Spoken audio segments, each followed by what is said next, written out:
महाराष्ट्र के राज्य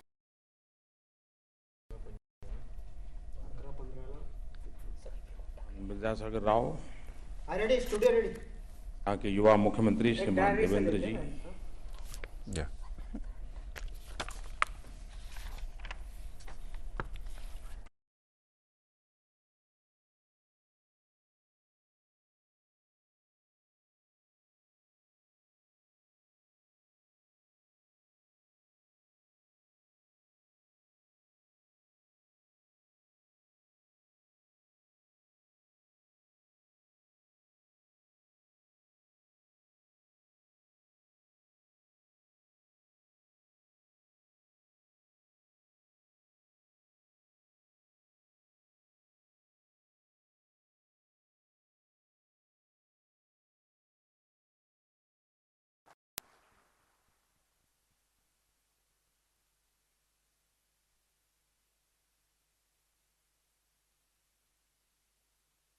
बहुत कम ऐसी व्यवस्थाएं होती हैं कि जो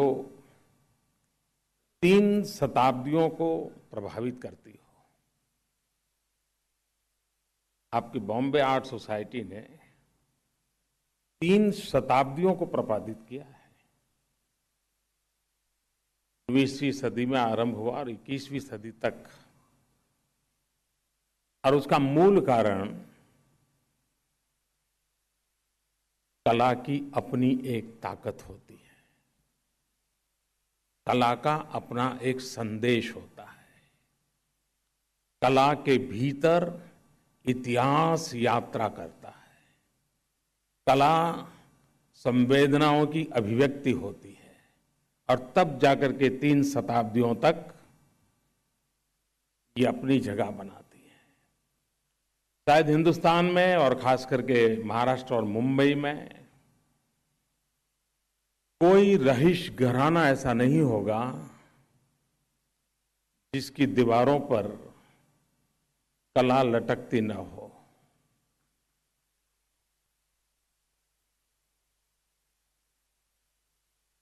कोई रहीश घराना नहीं होगा। लेकिन ये दुर्दैव देखिए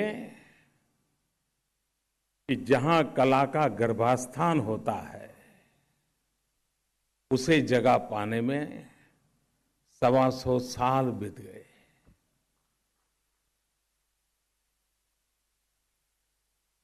और इसलिए समाज के नाते ये सोचने की आवश्यकता है कि कलाकृति ये हमारे दीवारों की शोभा है, कि हमारे समाज की शक्ति है। अगर हम कलाकृति को हमारी दीवारों को सुशोभित करने का एक माध्यम ही सिर्फ मानते हैं, तो शायद हम कला से सदियों दूर हैं, मीलों दूर है। और ये स्थिति बदलने के लिए एक अविरत शिक्षा, अविरत संस्कार आवश्यक होता है। यही देश ऐसा है जिसके टेम्पल आर्किटेक्चर, इसकी विशेषता बारीकी से देखें कि जहां ईश्वर का जहां स्थान है,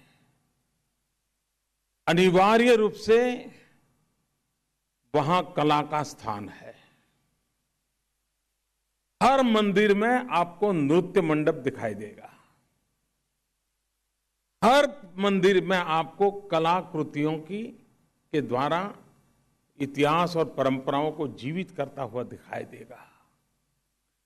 ये इनबिल्ट व्यवस्था इस बात को द्योतक है कि हमारी सांस्कृतिक यात्रा में कला यात्रा की कितनी अहमियत है।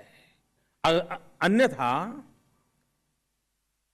ईश्वर के साथ साथ कला की यात्रा न होती। शायद दुनिया में कोई एक ऐसा चेहरा नहीं होगा कि जिसके इतने रूपों में कलाकारों ने उसकी साधना की हो, शायद गणेश जी एक ऐसे हैं कि जिसको हर कलाकार ने हाथ लगाया होगा, अपने तरीके से लगाया होगा, और शायद गणेश ही हैं कि जो अरबों अरबों रूपों में हमारे सामने प्रस्तुत है, अरबों अरबों रूपों में है।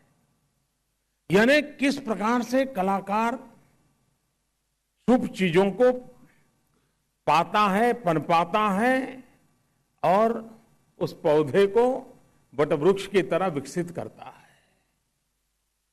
और उस अर्थ में यहां वासुदेव जी ने एक बात कही, लेकिन मैं उससे थोड़ा अलग मत रखता हूं। उन्होंने कहा कला राज्याश्रित हो। जी नहीं, कला कभी राज्याश्रित नहीं होनी चाहिए।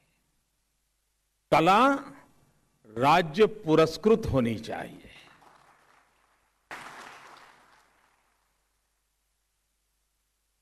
कला को न कोई दायरा होना चाहिए, कला को न कोई बंधन होने चाहिए। और राज्य की जिम्मेवारी है कि कला को पुरस्कृत करे। और मैं शरद जी को अभिनंदन करता हूं कि जमीन देने का फैसला किया उन्होंने जब वो मुख्यमंत्री थे।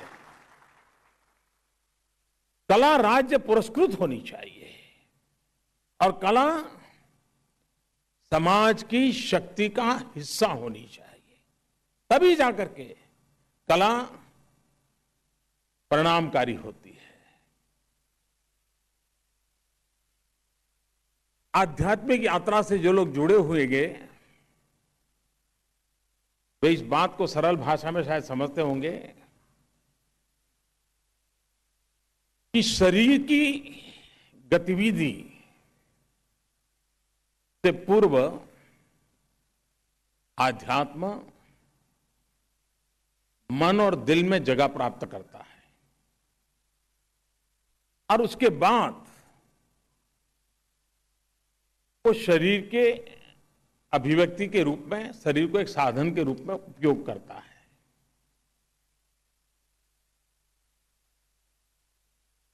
शरीर अध्यात्म के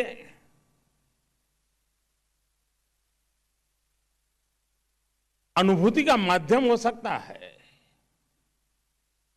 वैसे कला उस पत्थर में नहीं होती है, उस मिट्टी में नहीं होती है, उस कलम में नहीं होती है, उस कैनवास में नहीं होती है।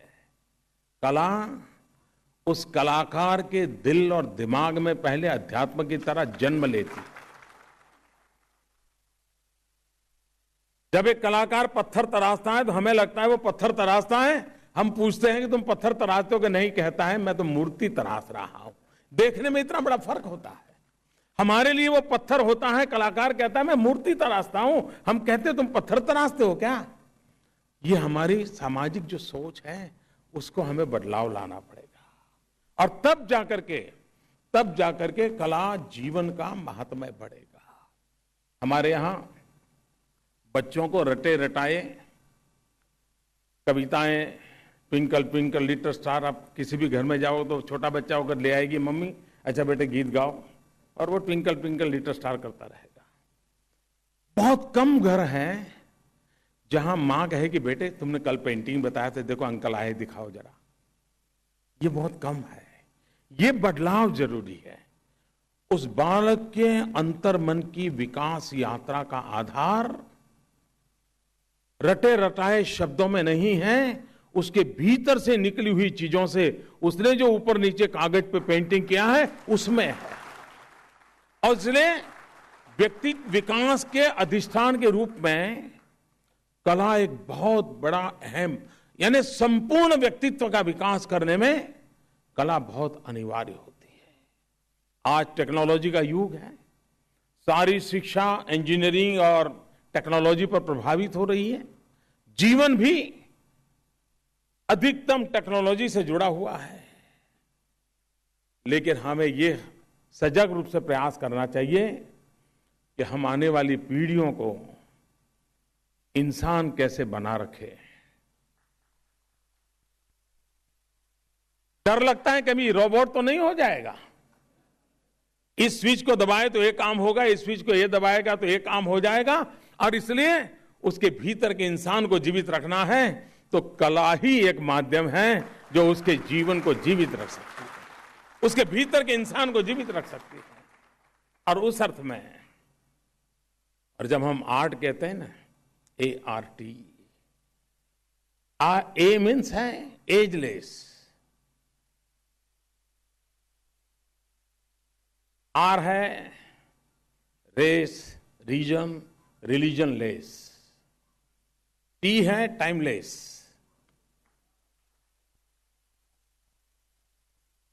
ये आर्ट अनंत की अभिव्यक्ति होती है और उस अर्थ में हम इसकी जितनी इसके महात्म्य को स्वीकारें, उसको सजाएं। मैं स्कूलों से आग्रह करूंगा कि वो अपने टूर प्रोग्राम बनाते हैं तो उस टूर प्रोग्राम में साल में एक कार्यक्रम तो कम से कम आर्ट गैलरी देखने के लिए बनाए। बाकी सब देखने जाओ, बीच देखने जाएंगे, आर्ट गैलरी देखने नहीं जाएंगे। उसी प्रकार से मैंने रेलवे डिपार्टमेंट को कहा है, जो बिजी रेलवे प्लेटफॉर्म है और दो तरफ ट्रेन आती है, बीच में उसका खंबे होते हैं, मैंने कहा एक डिवाइडर के रूप में एक बढ़िया आर्ट गैलरी रेलवे प्लेटफॉर्म पर क्यों ना हो, और उस नगर के कलाकारों को, उभरते हुए कलाकारों को वहां जगह मिले। ऐसा कैसे हो सकता है? ताकि वहां आने वाला व्यक्ति उसको देखेगा, उस शहर का कलाकार होगा तो उसको अनुभव करेगा और उसको अवसर मिलेगा कि भाई चलो 15 दिन के बाद मेरी एक नई पेंटिंग वहां लगने का अवसर मिलने वाला है तो मैं और अच्छा काम करूं, अगले महीने मुझे मौका मिल सकता है, मैं और अच्छा काम करूं। हम अपनी व्यवस्थाओं को सहज कैसे बनाएं? अभी मैंने पिछली बार मन की बात में कहा था कि हमारे देश के रेलवे स्टेशनों पर कलाकार खुद समय देकर के आज रेलवे स्टेशनों को रंग रूप बदल रहे हैं। ये सरकारी योजना नहीं थी, नई सरकार का कोई बजट है, ये अपनी मनमर्जी से कर रहे हैं और इसका इतना प्रभाव पैदा हो रहा है। एक प्रकार से वो संस्कार कर रहे हैं। स्वच्छता पर एक भाषण देने से ज्यादा एक कलाकार का पेंटिंग उसको स्वच्छ रखने के लिए प्रेरित कर रहा है। एक मेरे मन में, मैं नहीं जानता हूं, हमारे कलाकार मित्र यहां कहीं बैठे होंगे, किस प्रकार से इसको लेंगे। आने वाले युग को ध्यान में रखते हुए हमारी जो कलाकृति है उसको डिजिटल दुनिया का एक हाइब्रिड डेवलपमेंट कर सकते हैं क्या? जैसे कलाकार ने एक कृति तैयार की, उसको पहले विचार कैसे आया, वो कैसे कागज पे पनपता गया, 3 महीने 6 महीने वो उसमें डूब गया, उस प्रोसेस का एक 3 या 4 मिनट का डिजिटल वर्जन कोई भी व्यक्ति जब उसकी कलाकृति देखता है तो साथ साथ इस प्रोसेस का डिजिटल वर्जन देखें और विथ म्यूजिकल इफेक्ट देखें। आज मुश्किल क्या है कि बहुत कम लोगों होते, या तो भी कोई कला का ज्ञानी साथ चाहिए, वो उसको समझाए कि देखो इसका मतलब ये होता है, लाल इसलिए लगाया है, पीला इसलिए लगाया, तो उसको लगता है यार इतना बर्डन क्या करूं, अच्छा लगा चलो भाई। ये बदलाव के लिए डिजिटल वर्ल्ड को इसके कॉम्बिनेशन के रूप में कैसे लाया जाए, मैं चाहूंगा कि जो सॉफ्टवेयर आईटी की दुनिया से जुड़े हुए लोग हैं उसमें रुचि लें और कलाकारों को एक नई ताकत, युग के अनुरूप नई ताकत ये कैसे दें, उस दिशा में प्रयास हो। फिर एक बार मैं महाराष्ट्र सरकार को, श्रीमान शरद राव जी को हृदय से बहुत बहुत अभिनंदन करता हूं, वासुदेव और उनकी पूरी टीम को बधाई देता हूं। और ये अब कलाकृतियों को तो जगह बहुत मिली, कला का जहां गर्भास्थान होता है उसको जगह मिल गई है और नई चेतना जगेगी। बहुत बहुत शुभकामनाएं।